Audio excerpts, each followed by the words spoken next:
Welcome back to the Cutting Room Podcast with your host, the Mass Creative, Damian King. I hope you guys enjoyed your weekend. This is the weekend of the Rumble. This is the day after, as if we're shooting right now, it's the day after the Royal Rumble. What a pay-per-view and everything, and I couldn't spend this Sunday without doing anything. I'm happy to introduce a wrestler, up-and-coming wrestler that I've kind of had my eyes on for a while. There's something about him, something very cinematic about him. He's that type of wrestler that you know a guy like that.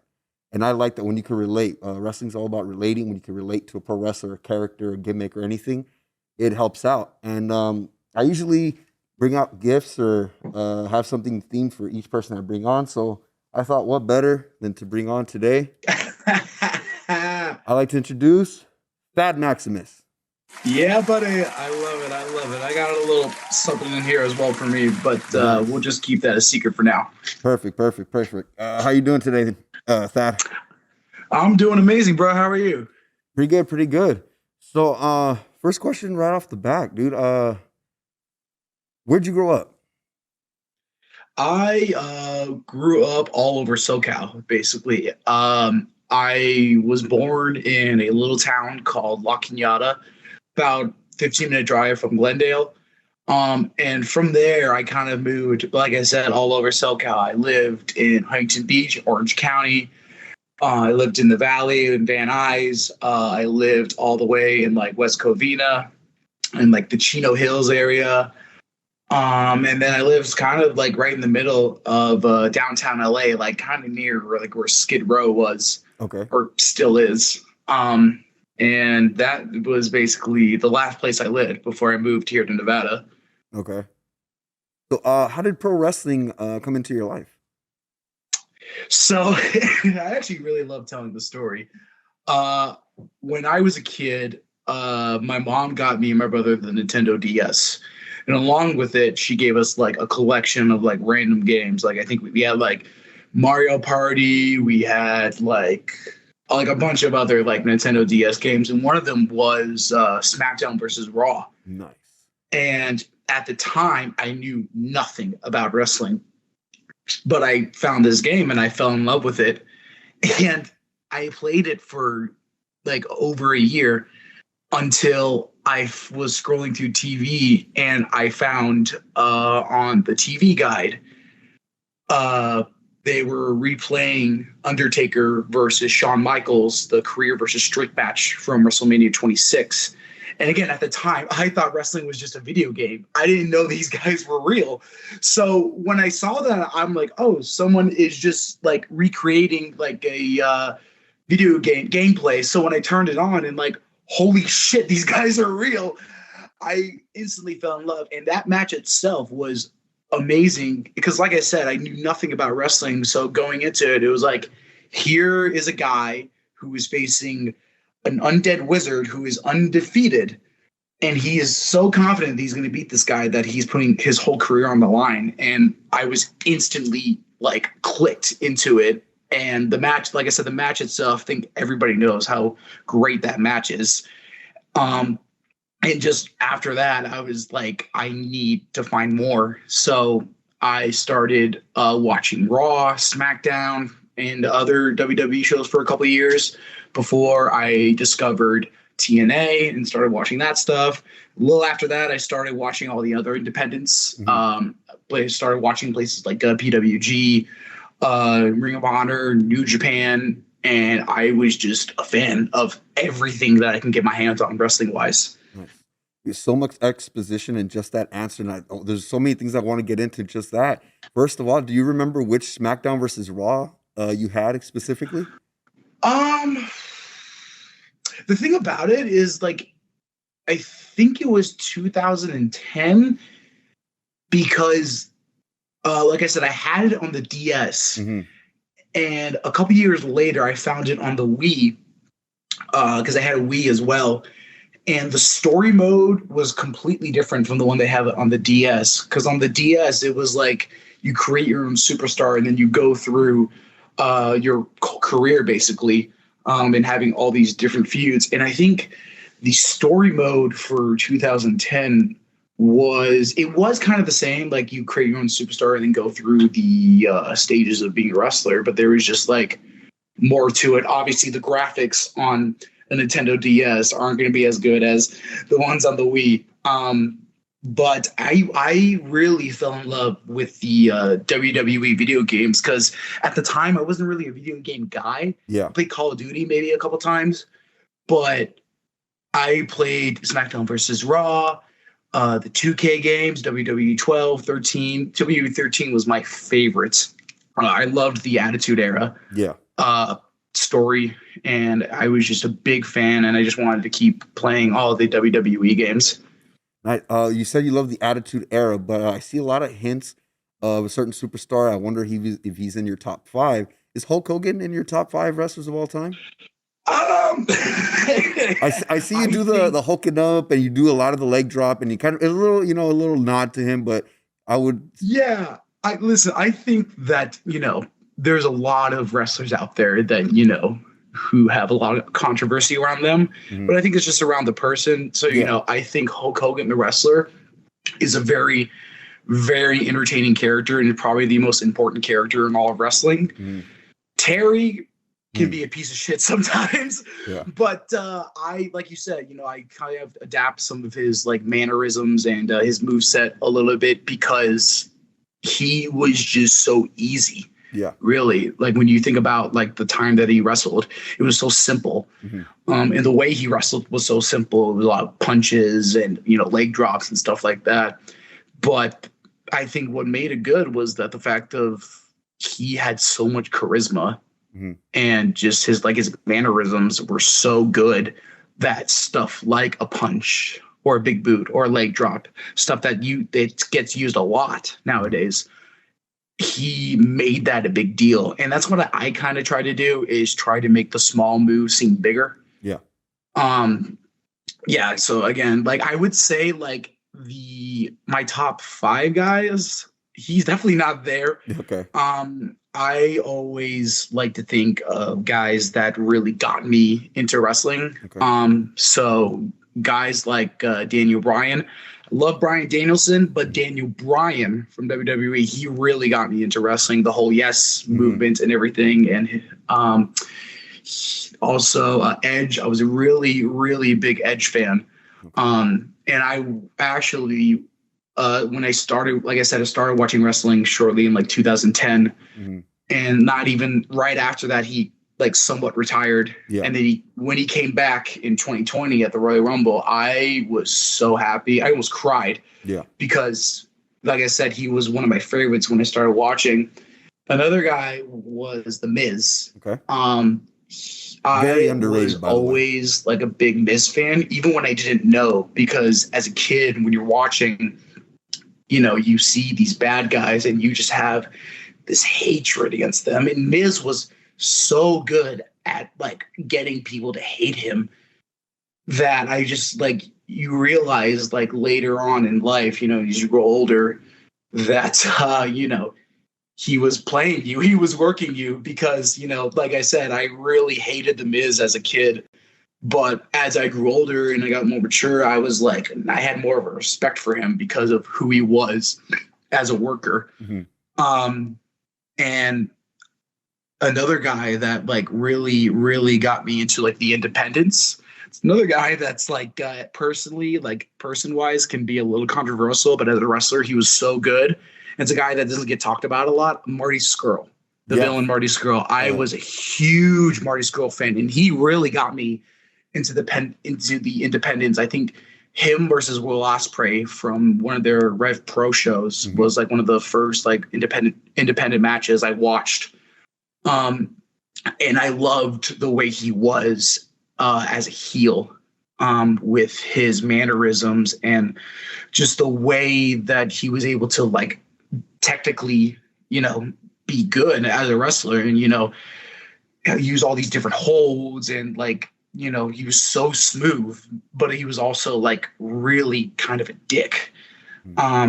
So he really got me. And like one last guy that I really like to talk about, and I think it's someone that I feel like doesn't get a lot of respect now, I think it's AJ Styles. I say that because, when you think of like guys that really changed the business, I mean, this guy, like he was so good. during a time where not many guys were really doing his style. Like he had obviously the high flying abilities, but then he can also was able to, grow and, transform his style into more technical, and even into like a brawling style too. Those again, like all in all, those five guys, they really got me into wrestling, and it's a big reason why I'm a wrestler today. Okay. And then what a hell of a top five. And it's very diverse, especially when you said about AJ Styles and Marty Skrull. I've seen you a couple times rep the Bullet Club gear in some of your pictures, and I'm like, he must be a fan. At least one of the members must be on his top five. But another question: how and when did the Santino Brothers Academy come into your radar? How did you find out about them? So this is another story I like telling because it's a bit of a stretch. I went to college for acting. I originally wanted to be an actor in Hollywood Mm-hmm. and be in movies and TV shows and be on stage. Um, and I loved it. I loved acting. But I was in college during COVID, actually. Like when COVID first started, I was just in the middle of my third year. And so after COVID happened, everybody got sent home. I had a lot of stuff lined up for me before that. Like I had a big role in a play. I had an internship lined up for me at Warner Brothers Yeah. Studios, and obviously all that fell through.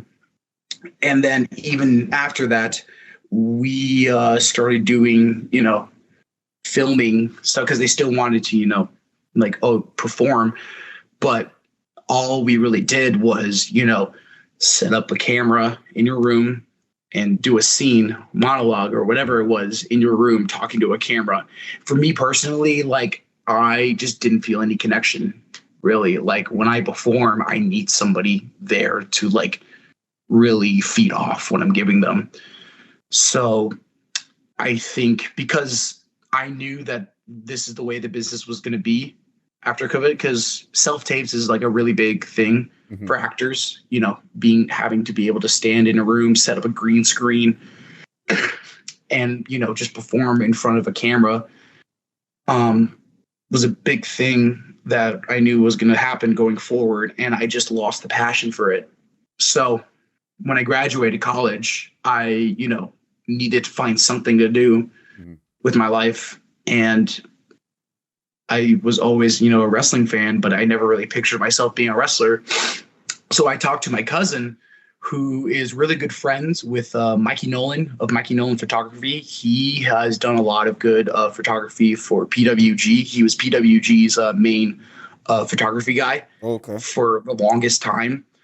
So I knew he had some insight about how wrestling is, especially in SoCal. Mm-hmm. And I asked him, like, where do I start? Like, I'm really just thinking about like giving it a shot. And he pushed me to Santino Brothers. And he got me in contact with Joey Chaos. Mm-hmm. And when I contacted him, he invited me a month later into his dojo because I think they were already doing tryouts at the time. Okay. And it was like, hey, we'll do another tryout in like a month if you can get ready by then. I'm like, fuck yeah. So that next month, I did nothing but just go to the gym and train my ass off because I didn't know what to expect really with this tryout. I got into the tryout, and there was like maybe 20 to 30 people there. And the way that they do the tryouts there, it was just like, we're going to do a very intense workout. And if you can get through this in 2 hours, then you made it. Mm-hmm. And for the most part, everybody did make it. But, after the 12-month program that they gave you, once you make the tryout, you be a part of this 12-month program. At the end of the 12 months, those 30 people turned down to one person, and that was me. I was the last one left standing. Mm-hmm. And it's rest is history. I've just been killing it since. You really have, dude. One thing about Joey Chaos is he's very knowledgeable. I've had the privilege of meeting him many years in the past, like 10 years. Oh no, over 10 years ago. But That's awesome that you made it through that class. I know it's really hard. You never know what to expect. Like you said, like you probably went to the gym, of course, strength, and you probably thought some cardio, but it's really not the same until you take those bumps, you do the rolls nonstop, the drills. It's very, very, very intense. No, Um, and I learned that the hard way because like I like did my cardio, at the gym. Obviously, you get on the treadmill, you run the treadmill for like what, 30 minutes. And I barely broke a sweat. I was fine with mhm, that. But, it's nothing compared to, running the ropes for 30 seconds mhm. and you're already out of fucking breath. And that's kind of like what really was just like, okay, it's a little more intense than what I thought. But again, I was just at the end of the day, I know I talked about it earlier. I lost my passion for acting. So I needed to find something that I was passionate about, and wrestling was it. So, that's what really was in the back of my mind during the tryout and during the 12 months that I was training there. Mhm. Was just like, I'm so passionate about this and I'm not going to give it up just because I'm, tired or fatigued or just because, the workout's hard. Was your family supportive about the change between acting to wrestling? Um, for the most part, yes. My mom wasn't very adamant about it because, I think the biggest thing for her was she didn't want to see me get hurt, which is fine. As a mother, you don't want to see your kids get hurt. But it's funny. I think I remember actually as a kid when I first started wrestling or when I first started watching wrestling, I was like, Mom, I want to be a wrestler because, you're a kid. You don't know what you want. Mhm. And I was like, I want to be a wrestler. And she just kind of blew me off. And just like, yeah, no. And that kind of was what she kind of gave me. And she is still a big supporter of me. She always comes to my shows when I'm out in California. Mhm. She always comes to my shows. So she does support me, but she's not happy about it. But yeah, as a whole, I love the support that I get from my family. Mhm. Uh, there's a certain saying that the best characters, the best gimmicks are a version of yourself turned up with the volume turned up. When did you start seeing that your character started developing during your training? Man, like there's a lot about that. When I first started training, I already had the character in mind of that Maximus. I knew that I wanted to do this frat guy style character. Um, Even though actually in college I was not in a fraternity. I went to a religious college, so they didn't have Greek life or fraternities or anything like that. Hmm. So Thad was a mixture of people that I knew really in high school or, just party goers that you see on TV or movies and stuff like that. So, I already had stuff in the back of my mind. But then, when I started wrestling, I thought to myself, like, I need a catchphrase. I need something to stand out. Hmm. And there was a moment during my training at Santino Brothers that I started watching a lot of Ronnie Coleman, the bodybuilder. Okay. And he obviously, was so like loud and energetic and would always give out the yeah, buddy, before his workouts. And it's something I started to do during the training is just, every now and again, just like throw out a yeah, buddy. And I remember I was doing a drill at one point. I did this like big tackle against somebody. He fucking fell down right there. And I just like looked around and I was just like, can I get a yeah, buddy? And like everybody in the whole school was just like, yeah, buddy. And I'm like, okay, I think I got someone here. So I just stuck with it. And, Thad Maximus has just been growing ever since.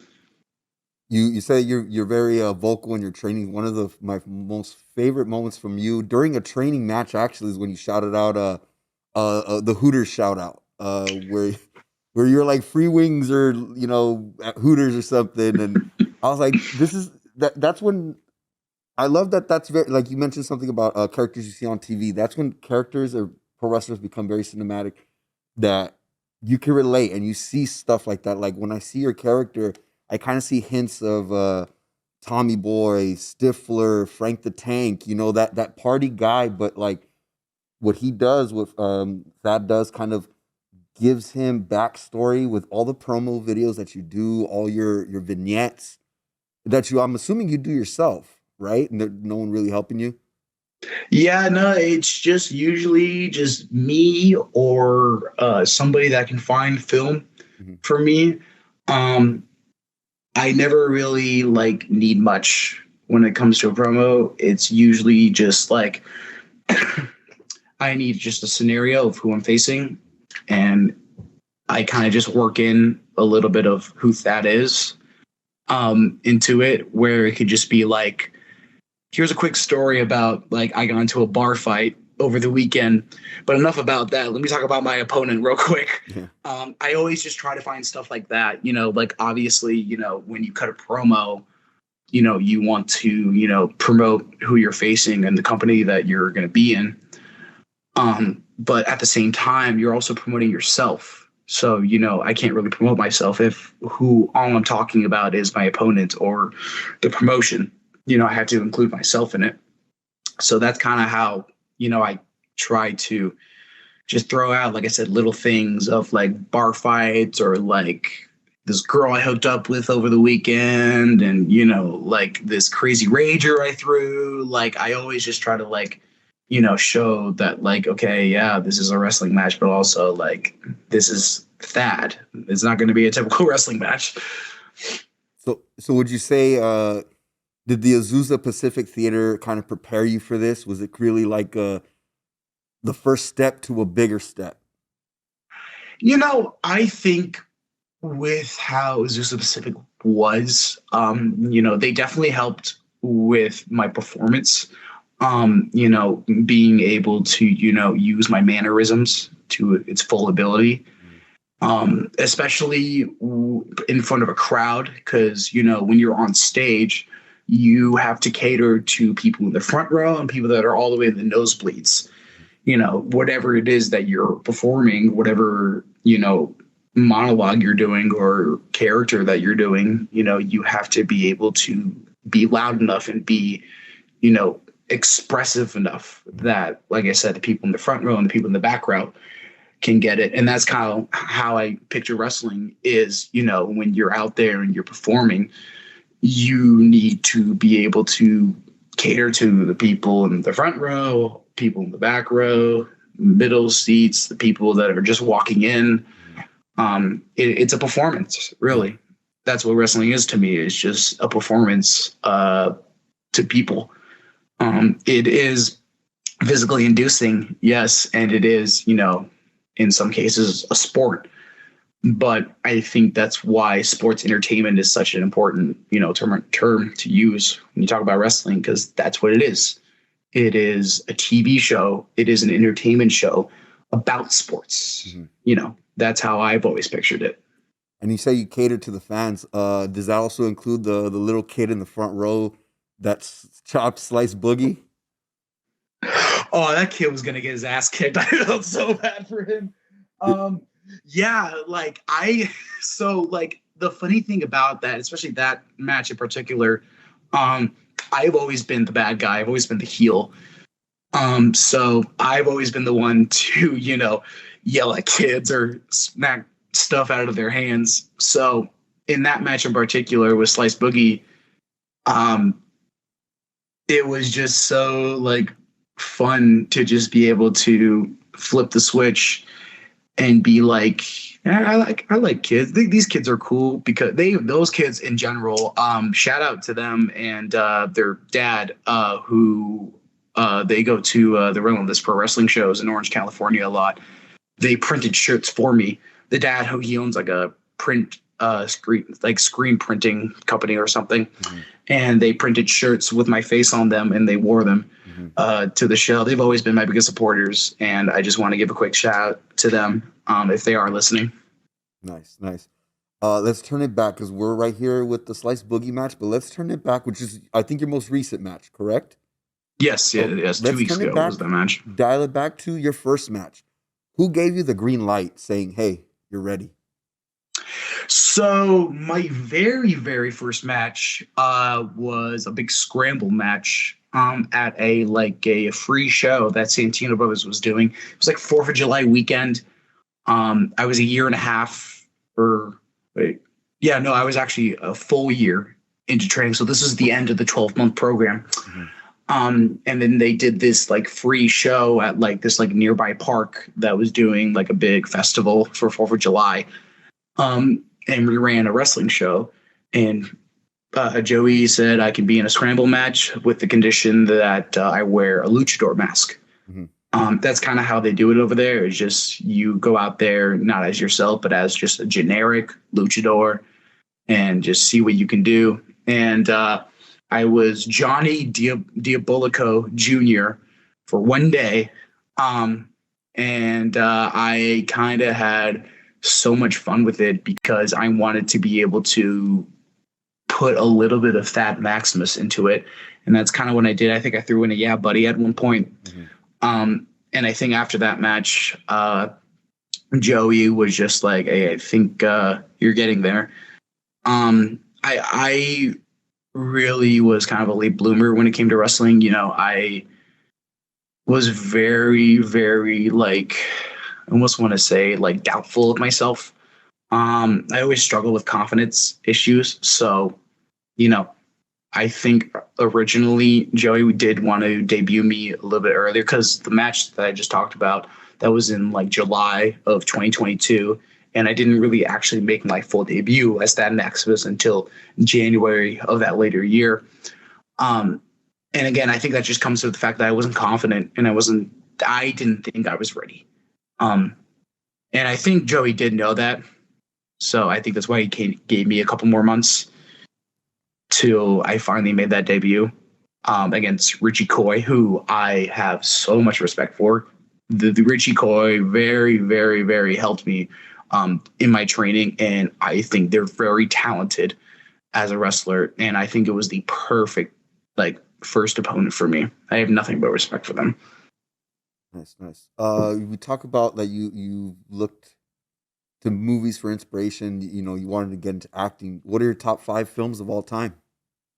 Ooh, brother, that is a tough choice. I have always had trouble with that because I love movies so much that, you know, I never like really like pick a favorite because there's a different new movie coming out every day. So it's hard to pick, but you know, I think of it as top movies that really just like I need a simple, easy watch that I know will get me up out of my spirits.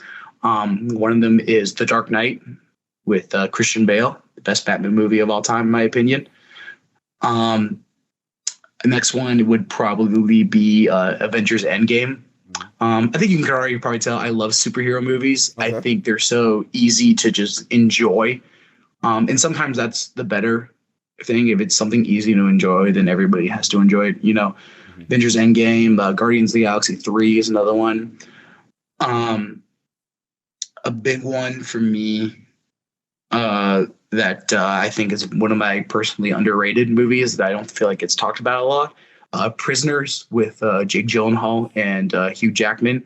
It's Mhm. one of my favorite like thriller, psychological thriller movies. I love the suspense and the intensity that both Hugh Jackman and Jake Gyllenhaal bring to their roles. Mhm. Um, like I said, there's so much movies out there; it's hard to really pick. But like I said, superhero movies are usually my go-to. Marvel, DC. Because it's funny, I actually don't like comic books that much, but I love the movies that get portrayed based off the comic books. You talk about Prisoners. Yeah, what a heck of a film. If you haven't seen it, go check it out. But did you check out when Deadpool came out?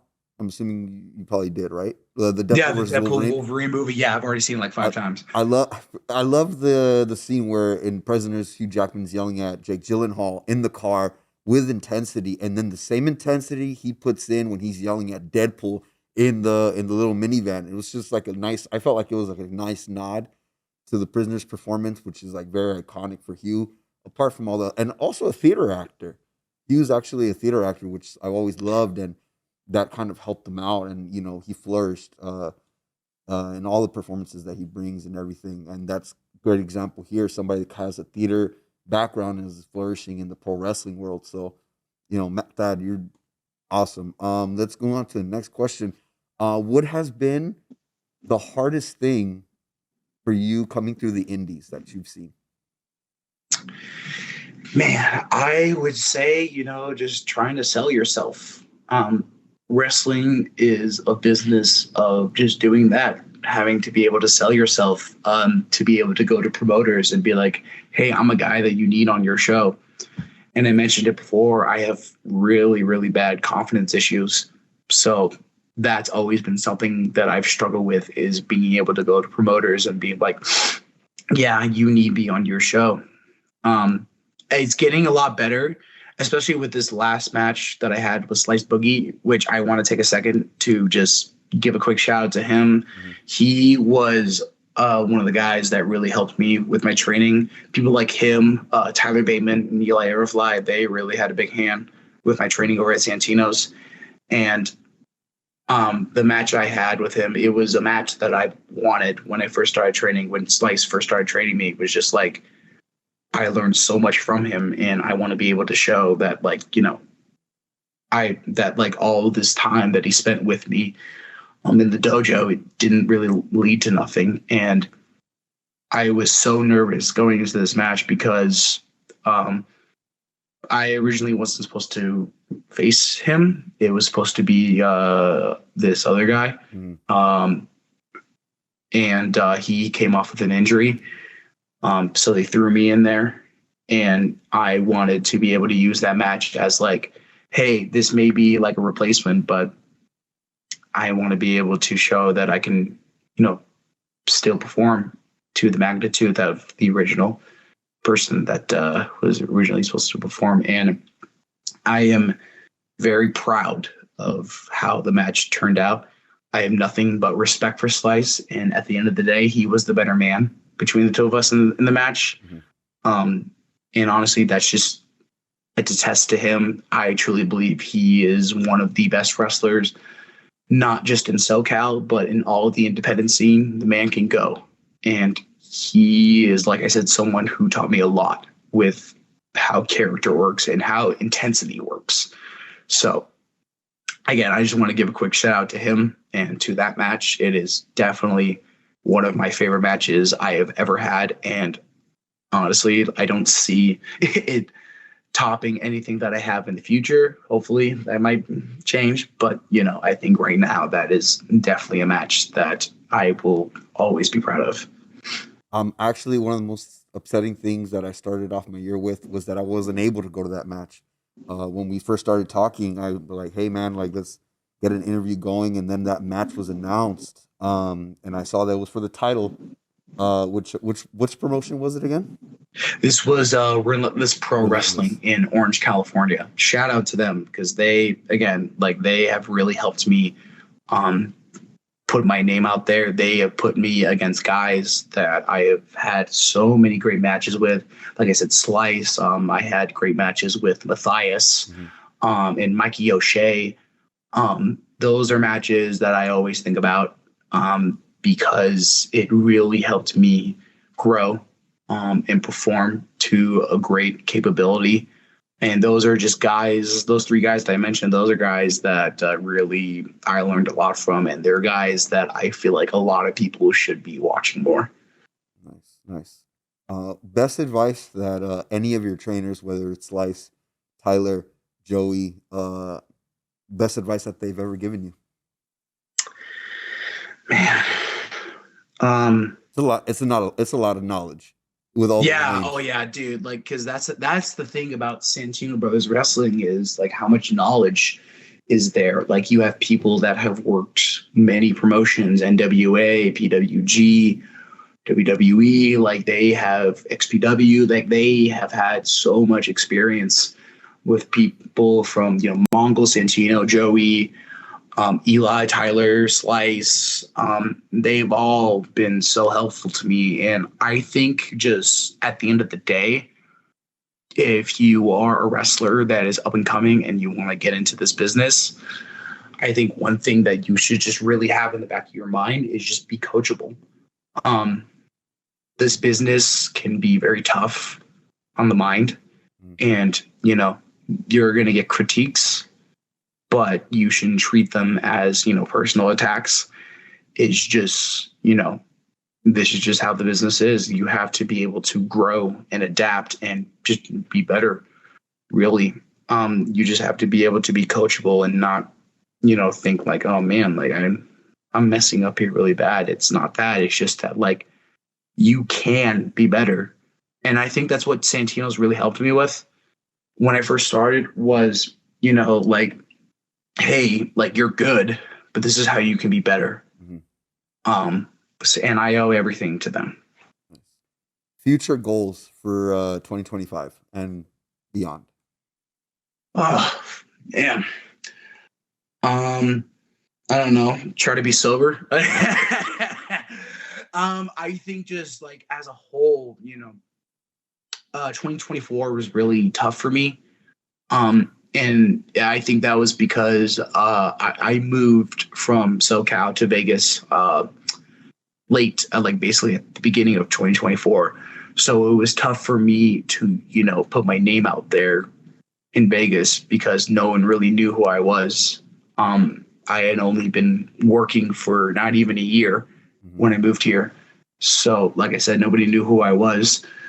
And I think I'm just now starting to get a name out there, especially with this match with Slice. I think, people can hopefully see like, okay, maybe if he can, be on the same level as Slice, then, maybe he has a chance. So I think just at the end, 2025, I just want to wrestle everywhere, everyone. I just want to be able to show, my capability and show that I can, be that guy, that I won't just be just some character that you can have on the show. You can put me against guys on the mid card. You can put me against guys in the main event, or you can put me as the opener. I feel like at the end of the day, I'm the guy that people are going to be talking about. There's been there was something that you said that kind of like sparked like an idea, or kind of like got my interest. Staying sober. Many storylines have been used in wrestling. Sometimes it's successful, sometimes it's not. One of the successful things was when Hangman Adam Page tries to struggle with the drinking thing, and it kind of putting a divide between him and Kenny as tag team partners in AEW. Do you see Bad Maximus going through at some point in his career, um, struggling to be sober and give the fans what they've had so long, but you want to be taken serious? Do you see that type of storyline coming later on in the future?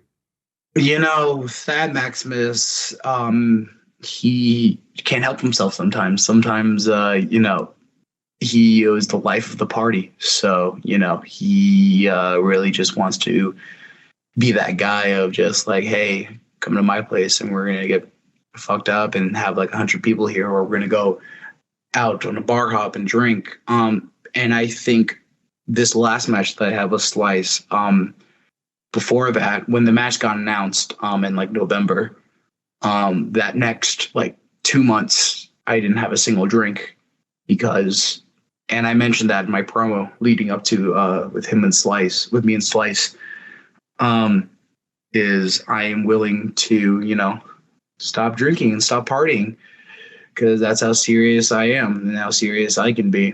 And now that I lost the match, I'm obviously back to drinking, but we can't really do anything about that. And I think just to your point, I think that's just how the evolution of that Maximus character can be, is he just lost this big match, so is he going to go, drown his sorrows and his depression in drugs and alcohol and partying? Or is he going to, train more and, see if he can be better? And I think that's why people need to look out for that Maximus in 2025, because who knows what's going to happen. Have you ever seen The Spectacular Now? The film The Spectacular Now? I don't think so. No? I'm recommending it to you. I think it's a film you'd be interested, something good. It's one of my top 5 favorite films of all time. It's with the guy from the new Top Gun film and Whiplash. Oh my god, I can't think of his Oh name. yeah, Miles Teller. Miles Teller. Yes, Miles Yeah. Teller. Check it out. It's a spectacular. And put that like on your must watch anytime soon. Whenever you're at home, whatever, don't have anything to do. Really good film, and I think when you see it, you're like, I think I know why he showed me this. Not because I just kind of I like to link storylines of films into wrestling, and it's when wrestling is at its best, when it's very Yeah, cinematic. a thousand percent. And that's why, like, I've always, like I said earlier, I view wrestling as entertainment, you know. Um, and I know a lot of people, when they talk about wrestling, especially people that don't watch wrestling, Mhm. they mention how, it can be fake. And a lot of wrestlers or people that are wrestling fans, they hear that and they get so offended, like, oh, how dare you call it fake? And for me, it's like, really, when you really think about it, it's what it is. It has the same realism. Wrestling has the same realism as, movies like Endgame or Guardians of the Galaxy 3. It's just a bunch of characters in these fight scenes that people will watch and enjoy because they love these characters and their stories behind these fight scenes and these characters. And that's what wrestling is. There's stories behind these matches and these wrestlers. It's not necessarily fake. It's just, it's entertainment. It's a form of enjoyment. Mhm. And if enjoyment is fake, then brother, I am the fakest of them all. Because, wrestling will always be, viewed that way as fake. But, at the end of the day, WWE is the people that have the Netflix deal and has all these big time celebrities like Speed or Quavo, Migos, and all these people who are. I think wrestling right now is starting to be the hottest that it's ever been in a long time, Mhm. because of guys that I mentioned, because of like wrestlers that have always had a name for themselves. Roman Reigns, John Cena, CM Punk, like guys that are really, really big, can finally, like I said, have that views Mhm. um, against them with the Netflix deal and everything. Yeah, yeah. You mentioned Roman Reigns. I think he's a perfect example of um, his reactions, his facial expressions during the time of the Thunderdome era when he was talking a lot more to the camera. Kind of what you say, like in theater, you're tending to an audience that sometimes might not even be there. Um, he was so good at that, and like you said, pro wrestling is at its hottest it's ever been in a long time. And to me personally, some people might hang me for this. I think pro wrestling is bigger today than it ever was in the Attitude Era, and I prefer this era of wrestling over the Attitude Era. But You have to realize that the people that talk about the Attitude Era are people that didn't even live during the Attitude Era. I mean, like I mentioned before, like I really loved playing the Attitude Era on the WWE 13 game, their story mode. I never watched the Attitude Era. It was just, you know, something that what had to be talked about because it was a big deal. But I think that just goes back into the fact that this is an entertainment aspect because, while this is labeled as sports entertainment, what sport are you going to have a group of Asian men kidnap a porn star and chop off his penis? mhm, I don't think exactly, they're doing that against exactly. the Chiefs versus the Eagles, to be honest with you. Some people like to say the Attitude Era, the best, and everything. Like, but you guys also remember there was a lot of bad. There was like not that. How do you explain that? Like thinking You back can't. for people who grew up in the Attitude Era, which I did. Of course, the Stone Cold and Rock rivalry. Of course, WrestleMania 17, all that good stuff. The rise of Kurt Angle. The rivalries between Chris Benoit and Chris Jericho. The tag team division, but today there's more options, it's more flavors, it's so much for so many people. Even if you're not even a wrestling fan, somebody that is in the household puts it on, there's gonna be something for you. Even if it doesn't mean you're gonna get fully into it, like keep up with it, but there's something on every show for everybody. Um, but I would like to ask you this: what is the legacy that Dad Maximus would leave? Man, it is tough. But wrestling is a very tough business to leave a legacy in because, you would have to be the top guy in order to leave a legacy. So at the end of the day, like, obviously, I think I want to be the top guy. But even if I'm not, I just want to be remembered as, this guy that never really gave up on his passion. That's just who I am. I am very passionate about wrestling, and wrestling is something that I will never give up on. It's always been there for me. And despite how angry it can make me feel sometimes, Mhm. at the end of the day, it's something that I can look forward to when I wake up. And check the news and the dirt sheets and the results, and just like it's a never ending cycle with wrestling. For somebody that wants to follow in your shoes, and they come to you and ask you, "Is it worth it?" What would you tell them? Oh, 1,000%, 1,000% worth it. I will never ever like regret my decision of joining wrestling. And I think when I originally, contacted Mikey Nolan about wrestling, I don't think if that didn't happen, I wouldn't be. I don't know where I would be if I didn't do that. I honestly probably wouldn't even be acting. I probably could just be working at McDonald's, hating my life. No disrespect to McDonald's workers, but I just if I don't do something or find a career in something that I'm passionate in, then like really, what are you doing? And I really give that advice to anybody that's trying to find a career in something, even if it's not wrestling. Just like really think about like what you're passionate about and just go for it. Nice.